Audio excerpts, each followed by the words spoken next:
Hi guys, এই যে আমি টুম্পার ছোট্ট রান্নাঘরে।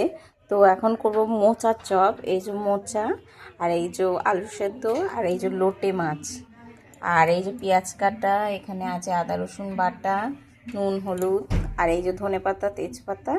এইবার গ্যাসটাকে জ্বালাবো। এই যে গ্যাসটাকে ধরিয়ে নিলাম, এই তেলটা বসিয়ে দিলাম। এবার পেঁয়াজটা দেবো।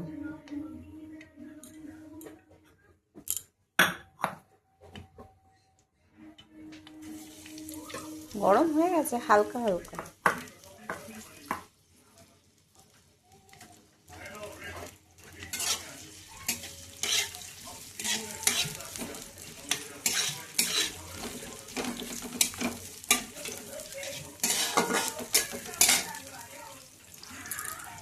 তেজপাতাটা দিলাম।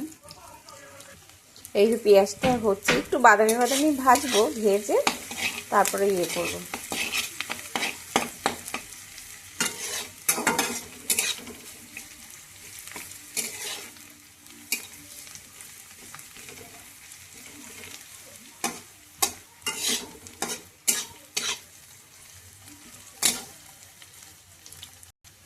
অনেকটা বাদামি বাদামি হয়ে গেছে, এবার মশলা দেব।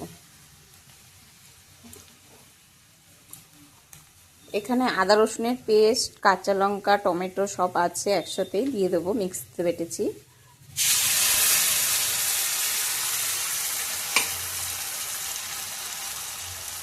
পরিমাণ মতন হলুদ,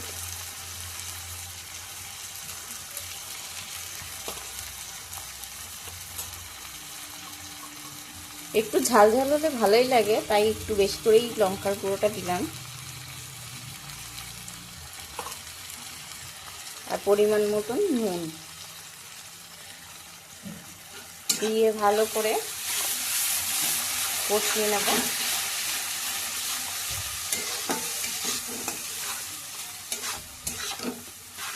এবার ভালো করে কষুক, তারপরে মাছটা দেব। এই যে ভালো করে কষে গেছে, তেলটা ছেড়ে দিয়েছে, এবার মাছটা দিয়ে দেবো। লোটে মাছটা দিয়ে ভালো করে নাড়াচাড়া করে নেব, যাতে ঝুড়ো ঝুড়ো হয়ে যায়।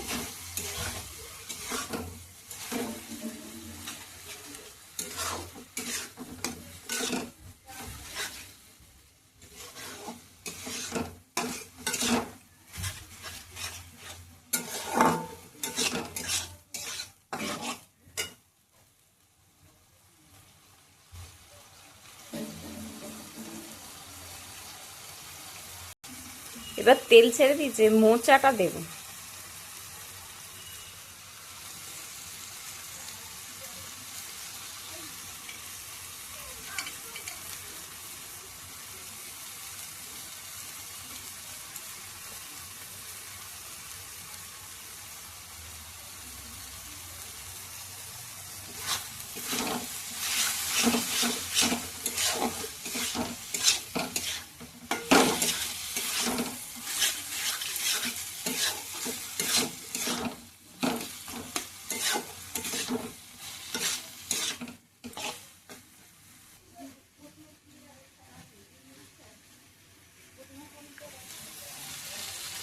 আলুটা দিয়ে দিলাম।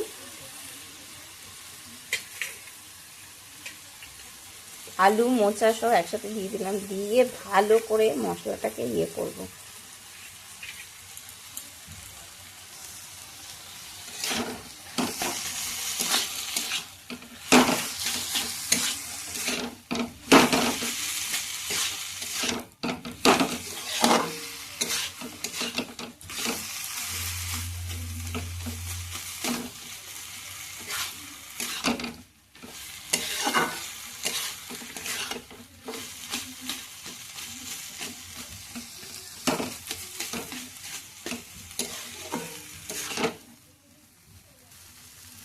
মোচাটা অনেকটাই হয়ে এসছে, এবার ধনে পাতা দেবো। এই যে ধনে পাতা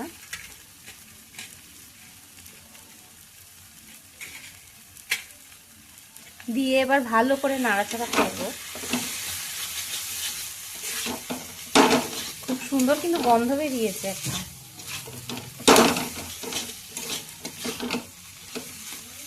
এরকমভাবে মোচার ইয়ে করলে খুব ভালো লাগে খেতে।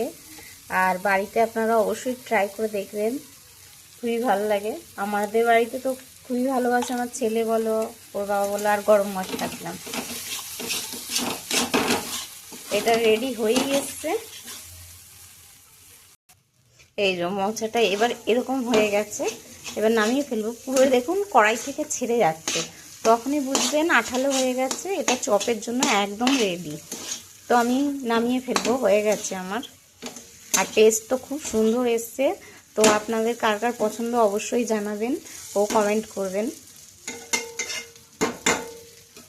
এই দেখতে খুবই লোভনীয় হয়েছে আর খুব টেস্ট হয়েছে।